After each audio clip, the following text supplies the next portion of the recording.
Hey guys, it's Jess with Technohouse Inspections. I am in front of an older furnace today, and I know because we talked about newer furnaces, 90% efficient furnaces.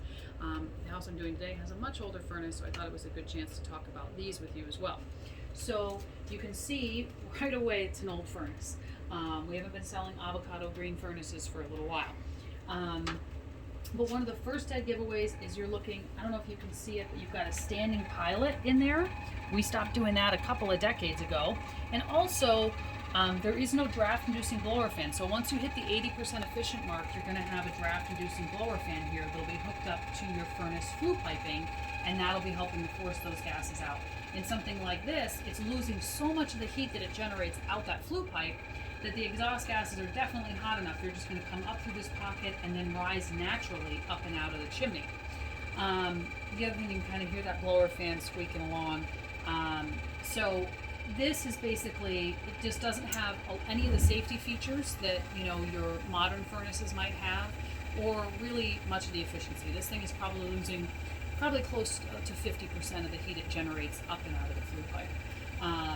So you can see when it lights up here, I don't know if you guys can see it, but there's quite a bit of corrosion actually on this burn tube. You can see that kind of the little golden embers all along there. This burn tube is pretty corroded. You can hear the squealing. That's the blower fan, the big blower fan. Another safety feature that these older furnaces don't have that your modern one does. See how I can take this cover off of the blower door compartment and the furnace doesn't shut off? In a modern furnace, you would have a kill switch here that was pressure sensitive, and when I took the blower door compartment off, the furnace would shut off. It's a safety feature so that somebody couldn't get their hands in there while they were working on it and somebody flip on the furnace and they not realize it. We can tell in this one though that this is a newer blower fan. I can actually see this is the older wiring, and you'll see this is actually new wiring, new capacitor, and that's a newer blower fan mount in there, a newer blower fan. So somebody's replaced that.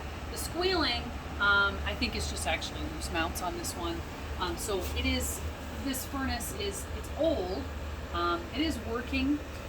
One of the things that a lot of people that do any kind of engineering work will tell you, that these furnaces, they tend to run for a long time because there's just not a lot of components in them. So the less parts there are, the less parts there are to break. It doesn't mean that I don't tell my clients that they need to plan on budgeting for replacement for these, because it's still very old. The heat exchangers can fail in them. And when they do go, sometimes it can be tricky to get parts for a furnace that's old anymore, unless you're really good at surfing the internet and rebuilding something. So just something to keep in mind. I thought it was interesting, and I thought I would share it with you guys.